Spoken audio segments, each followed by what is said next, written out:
So fault number one that I recognize in my own training is that I was completely unconcerned with functionality.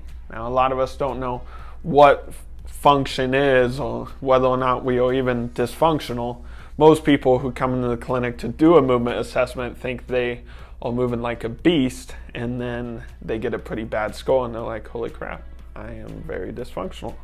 And the people who think they're bad or even worse. So very few people that I've seen in today's population are functional. Athletes do benefit a little bit of it, but those still very critical things in their movement that I notice.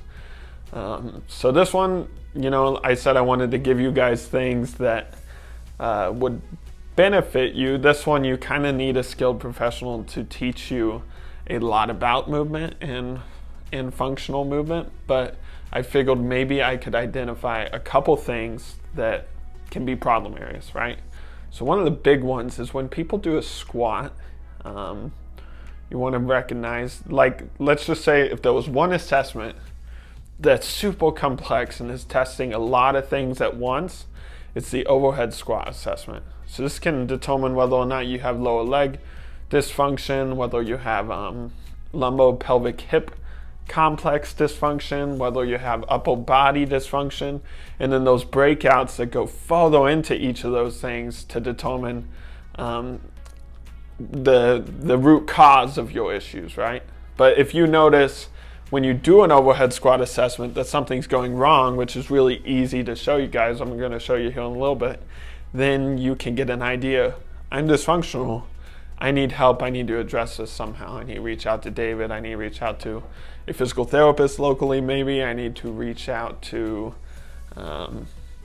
whoever it may be that you want to seek out. Like, for example, Dr. Todd has MoveNow. That's the company that taught me about functional movement. And he teaches chiropractors all over the globe how to implement functional movement into those systems. So any doctor who does functional movement within those systems, which there's one in almost every state, you could reach out to them as well, right? So there's plenty of opportunities out there, but first you got to know how to identify your problem, right? So with that being said, let me show you the overhead squat. So with the overhead squat, there's a couple different things that you need to be able to identify. Approximately 7 issues that you could have with your overhead squat that make me think you got problems and you need to fix those problems, okay? So number one, we'll start from the feet and work our way up, is that your feet flatten or they externally rotate as you squat down. So if I'm coming down, right, and I'm squatting, these are my feet on the ground, and they flatten into the ground, and then at the very end, as I get close to the bottom, they rotate out like that real quick, you got problems. Even if it's just a little bit, you got problems, okay? And that's probably lower leg dysfunction. It's overpronation at the ankle or lack of dorsiflexion that leads to you collapsing outward. I just said a bunch of mumbo jumbo you don't know, but you need to fix them. All right, next, if you do an overhead squat, okay, my arms are up in the air and I'm coming down, and your knees buckle in like that as you come down. They're together. Let me show you. If your knees move inward like this as I sit down, like that, oh, that feels horrible. You got problems. Next, let's go up to the hips, right? If I'm coming down and I move to the side at the very end of my squat, that's an issue. Okay, so that's three so far. Next, if I'm coming down into my squat and my torso doesn't maintain the same angle as my shins, like I collapse forward like this, then that's a lack of mobility somewhere, or overactivity of the hip flexors. There's a couple different things that can cause that, and it needs to be addressed. Also, if I'm coming down and maybe my chest does maintain upright, right? It stays pointed forward, but my hips are cranked forward like this, and I got that kind of gymnast pose or that Instagram model pose, then I got issues that need to be addressed. That's excessive lordosis, right? So if you're coming down and you do that, you got issues. Next, let's move up to the shoulders. So as you're coming down, if your shoulders jump up in your ears like that when you get close to the bottom, that's lack of mobility somewhere else, or overactivity of the upper traps maybe. But it's not good either way, and you need to address that issue.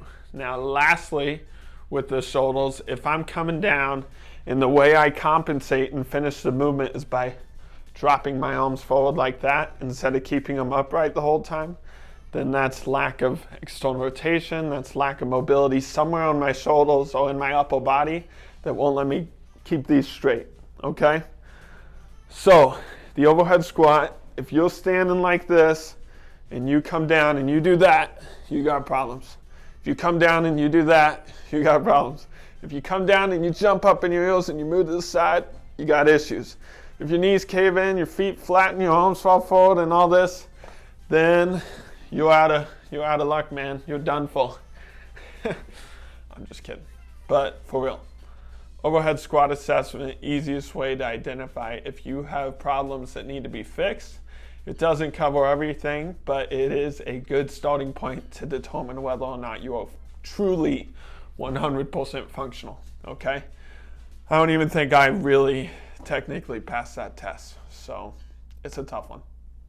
I do functional movement all day long and I still struggle with it. So that is it for being concerned with the functionality of my athletes or any of your athletes. If you have any questions, please contact me.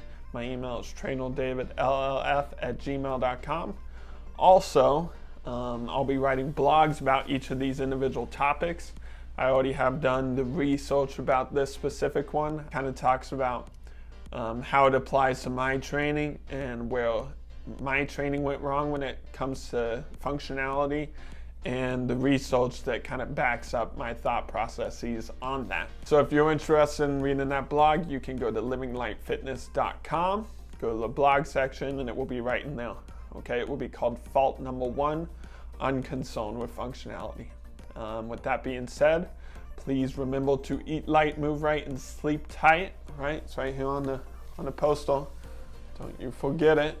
Eat light, move right, sleep tight. And please like the video, comment on the video, share the video if you feel so inclined, and follow my page. With that being said, goodbye.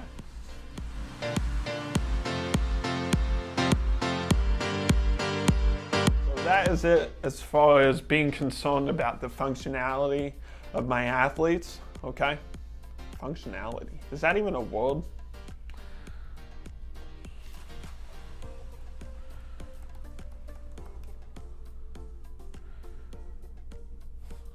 Okay, functionality is a word.